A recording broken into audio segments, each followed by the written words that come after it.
Namaste friends, welcome to this session on a very interesting topic called Mathematics of Happiness. Do you want to be happy? What stops us from being happy? Why our happiness does not last long? Can we have liberation from the cycle of happiness and misery? In this session, we are trying to find the answers to all these questions. For thousands of years, man has strived very hard to attain eternal happiness and everlasting peace. But has man succeeded in that? Not at all. It is mainly because we are looking for happiness in the wrong place.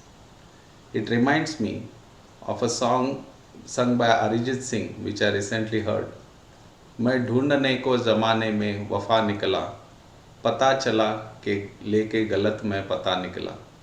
So friends, our situation is like that. We have been searching for happiness everywhere else, but where it belongs to. The title of this session is Mathematics of Happiness because in this session we are going to look at happiness with the help of different equations which involve addition, multiplication and division. Hence the topic Mathematics of Happiness. First, let us start this session by busting some myths about happiness. We need to understand the very first thing that happiness does not depend on things, people or circumstances.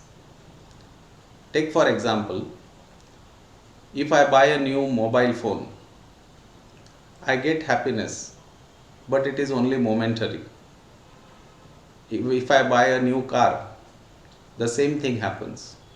But the moment my friend buys a better model of that mobile or car, my happiness goes for a toss. Another thing to prove this fact is, logically speaking, if happiness was depending on things, then when I buy an iPhone, suppose if I get X happiness, if I buy two iPhones, I should get double the happiness. If I buy three iPhones, my happiness should increase 3 times. But does it happen? So this proves that happiness does not depend on things. What we experience is only a momentary happiness. It also doesn't depend on people. All of us have experienced this in our lives. Whenever we are in company of some people, we feel very happy. We are eager to meet them. But after a few months or after a few years, the same people no more, we don't feel comfortable in their company. In fact, sometimes we start feeling irritated in their company. And now the third thing, that even though it is very difficult to accept, happiness does not depend on circumstances either. To give you an example, if you look at the daily laborers who are working on a construction site, the parents are working on these construction sites, and if you see their children playing on the same site, these children are living in utter poverty. But if you see, they do not have even toys. But if you see them playing on that site, you can see happiness oozing out on their faces. So this tells us that happiness does not depend on our circumstances. And whenever we experience happiness, when we buy something new or when we eat something we like, that happiness is only a fleeting happiness. It does not last long. The next thing we should know is success, health or wealth does not guarantee happiness. All of us have seen many successful businessmen. They experience depression. They commit suicide. The same thing happens with celebrities, film actresses and actors. Many of them we have seen committing suicide. So that proves that happiness does not depend on success, health or wealth. Of course health is required for our physical body to keep ourselves fit, but that cannot guarantee you happiness. The next point is religion also cannot give you happiness. The religions were founded for a specific purpose, to give us a foundation from which we can take off. The purpose of religion was to give us basic moral code of conduct, else there would have been anarchy in the society. So religions have their own place in our lives, but please remember religion cannot give you happiness. At certain point we have to cross the boundaries of the religion and enter the field of spirituality if you want to experience lasting happiness. And happiness cannot be found outside. We have to look for it within the deepest core of our heart. I would like to tell you a feeble or a small story here. Once Brahma, the creator of this universe, he got very angry.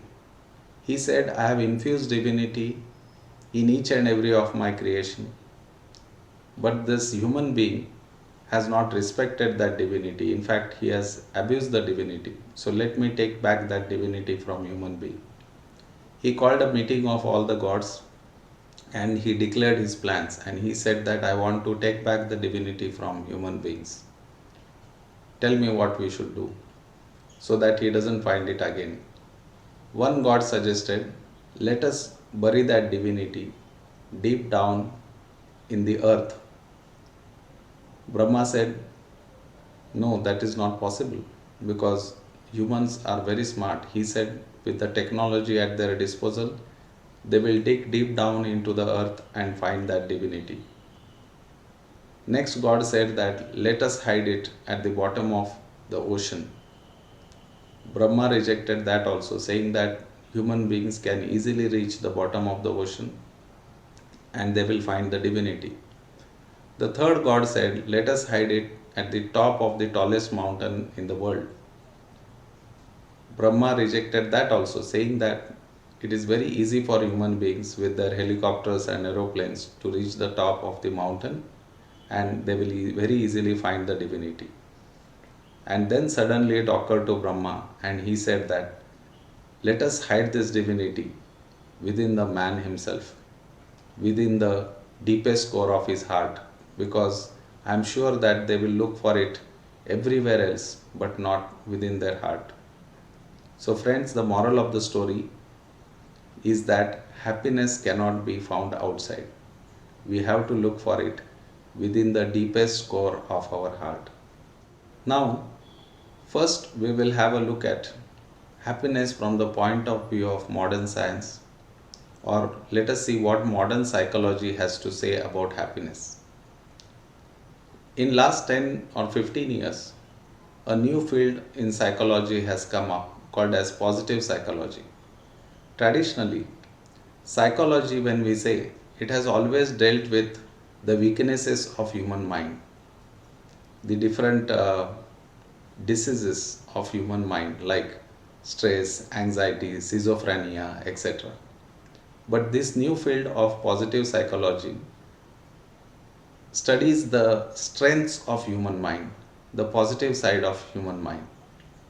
And one of the great psychologists, Professor Martin Seligman, he has done a lot of research on happiness and he proposed a formula H is equal to P plus E plus M, where he said that whatever happiness we experience has three components in varying degree. So what is this, or what are these three components?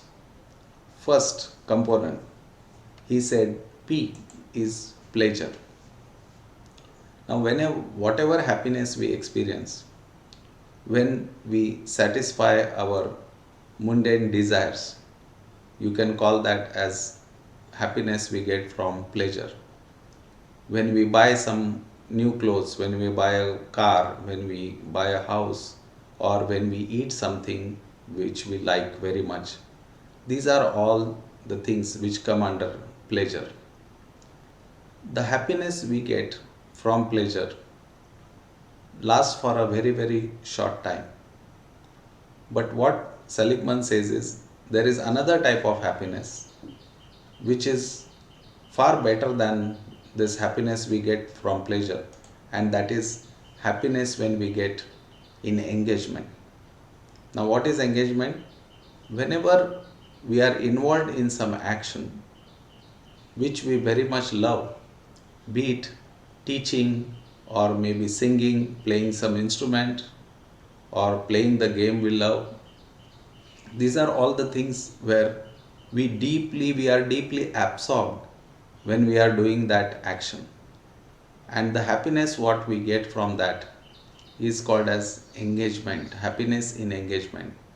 And this happiness is of much better quality and lasts more than what we get in pleasure. But we need to understand that when do we get happiness in engagement?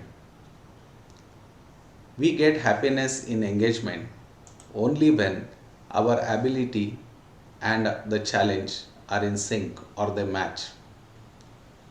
Another psychologist, Csikszentmihalyi, he did a study. He said that we get happiness in engagement only when we are in flow. And what is this flow?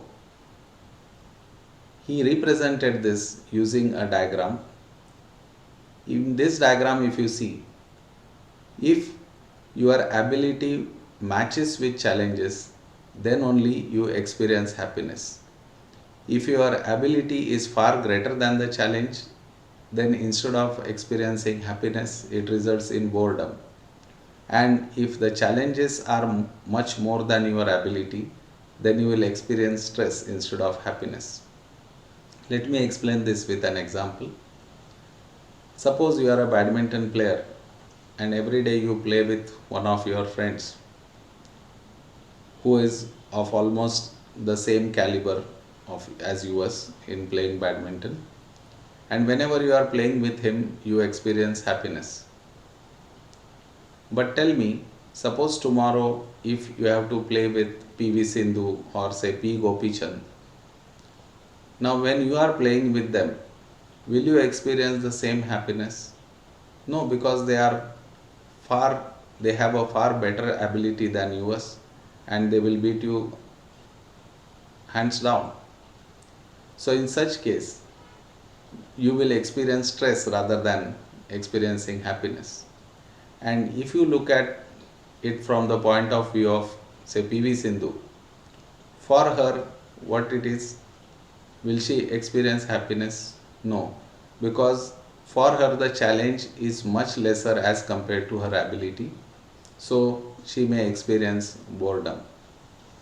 So we have to remember that we experience happiness from engagement only when our ability is in sync with the challenge. Of course, we can try to increase our ability by undergoing some training. Now, if you look at both these types of happiness, pleasure and engagement, here mainly we are talking of ourselves. We are doing something for ourselves. Another difference between pleasure and engagement, I would like to explain with an example. Suppose you are listening to the music which you love. The happiness what you get from that, it can be categorized under pleasure. But if you are actually singing yourself or if you are playing any music, then what happiness you get is happiness through engagement. Same thing happens with sports also. If you are watching the game of cricket on television, that happiness can be classified under pleasure. But if you are playing the game of cricket, if you are actively involved in the game, then that happiness is called as an engagement. But there is another type of happiness which is far better than both this, and that is the happiness we get through meaning. And what is this meaning? Whenever we are involved in any activity which gives meaning to our life, for example, when we are involved in social service or some philanthropy, that happiness what we get is, it comes under the category of meaning. So these first two types of pleasure and engagement, these are the actions which we do for ourselves, whereas the third type is something that we do for others. But the field of positive psychology stops at this. They cannot go beyond this. Suppose a person has experienced all these three types of happiness, but still, will he be liberated from the cycle of happiness and misery? Will he get eternal peace? No. So, positive psychology does not have an answer for that. And if we want to go beyond this type of happiness also, then we have to go to our ancient Indian wisdom of Vedas and Upanishads. Our Indian spirituality has the answer to this. And in our Vedas, the four goals of human life are defined as dharma, artha, kama, moksha. We can relate them to Seligman's equation like this. When we say calm, it basically means fulfilling our desires. So it corresponds to the P or the pleasure part in Seligman's equation. Arth loosely corresponds to the engagement. Dharma, that is action, selfless action, doing something for others, corresponds to the meaning. But there is something beyond that, and that is moksha. Moksha is nothing but liberation from the cycle of happiness and misery. Generally, we think that moksha means liberation from the cycle of birth and death, and generally we assume that moksha is only, we can get moksha only when we die. But it is not so. Moksha can be achieved even when you are living embodied. What really moksha means is the liberation from cycle of happiness and misery. Let us try to understand what is the relation between religions, spirituality and the reality with the help of this diagram. The reality or God is at the center of a lake.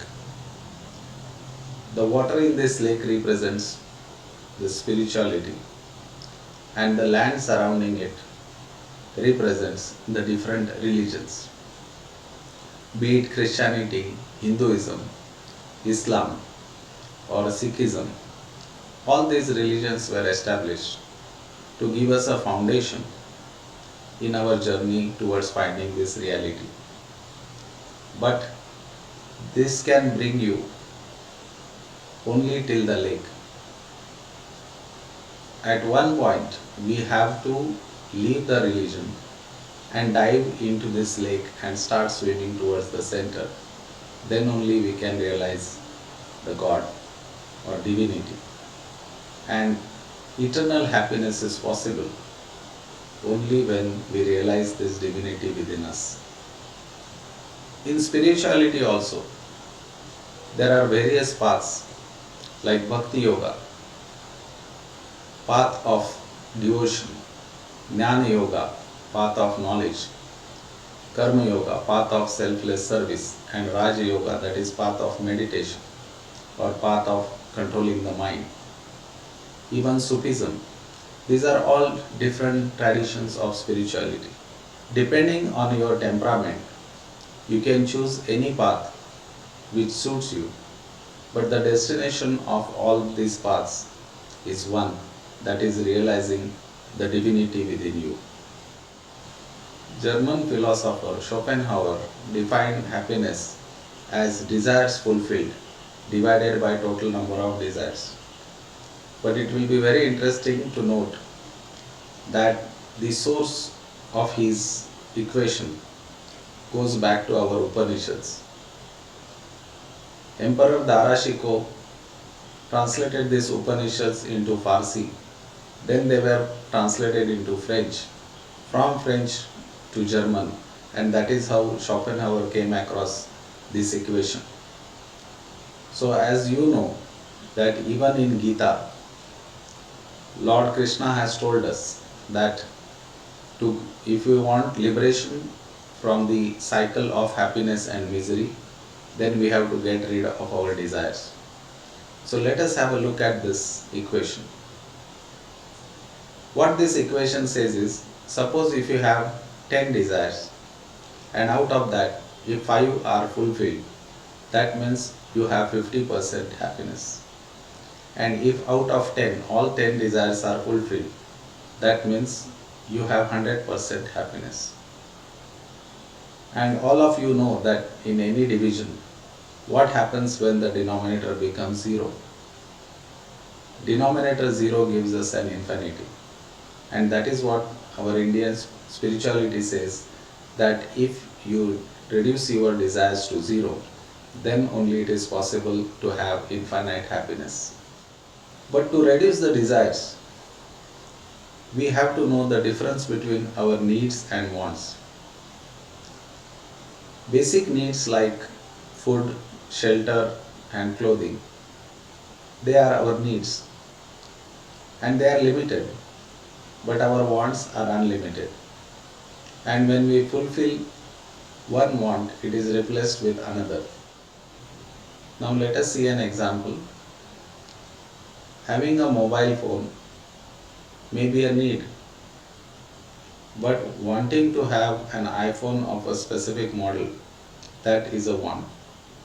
So once we understand the difference between our needs and wants, it will help us in reducing our total number of desires. Whatever happiness we get, if we share it with others, it multiplies many folds. Friends, please note that love and happiness are the only two things which multiply by sharing. Everything else like money, property, when we share with others, we get less. But happiness and love, whenever we share with others, we get it in abundance. Now, how do you reduce desires? Our spirituality says that if we develop some important qualities, it is possible to reduce the desires. The first is acceptance. Whatever comes our way, we have to accept it. Be assured that it is necessary for your evolution. If not, if your material life, it is definitely necessary for your spiritual evolution. We should always have an attitude of acceptance. Let us look at a beautiful story. Arthur Ashe, a Wimbledon player, he contracted the deadly AIDS disease through blood transfusion, and many of his fans were heartbroken. Many of them wrote letters to him. One such person wrote a letter to him asking why God had to choose you. Arthur Ashe has given a beautiful reply to this letter. He wrote, every year 5 lakh children all over the world start playing tennis or learning tennis. I was one of them. That time I did not ask God, why me? Out of these 5 lakh players, 50,000 players reached the district or the national level. I was one of them. That time also I did not ask God, why me? Out of 50,000, only 5,000 players reached the professional level. I was one of them. That time also I did not ask God, why me? Out of 5,000, only 500 players reached the international level. I was amongst them also as well. That time also I did not ask God, why me? and only 50 people reach the Wimbledon level, and I was one of them. That time also I did not ask God why me. Then how can I ask Him now? So, my friends, our attitude of acceptance has to be like this. The next virtue we have to develop is faith. We should have a very strong faith in something, be it God, be it our parents, or your guru, teacher. But having faith in someone is very, very important for reducing our desires. Third quality which we have to develop is patience. Please remember, everything comes to us in our life when the time is right for it. Sant Kabir has said, धीरे धीरे रे मना धीरे सब कुछ होई माली सींचे सब घड़ा रुत आए फल होई. What he means is that even if the gardener pours lot of water to the trees, still the trees will bear the fruits only when the seasons come. So the same thing we have to remember in our life. And last and most important quality we have to develop is vairagya or non-attachment. Most of us have a wrong concept of vairagya. Vairagya does not mean leaving everything, whatever you are doing, leaving your family, business, and going and staying in jungle or Himalayas. Vairagya means developing non-attachment when we are doing our worldly duties, when we are taking care of our families. It is possible to remain non-attached even when we are doing all the work that is necessary. Let us look at what qualities we need to develop in order to reduce our desires. Learn to remain in present. Past is history, future is mystery, and present is present, means gift. We should use past only to learn from our mistakes, and we should use future only for planning. But we should not give undue importance to past and future and learn to always remain in the present. We have to modify our lifestyle such that there is moderation in everything. Moderation is the key to happiness. We should learn from nature. Whatever we are doing, be it exercise, eating, spending, in everything we should strive to achieve moderation. Stay away from negativity and look for positives in everything. Avoid watching television, news, and especially nowadays the media is propagating lot of negativity. So it is better to stay away from TV news. Of course, to stay updated, you can use mobile apps, and you can once in the morning you can read the latest news and stay updated.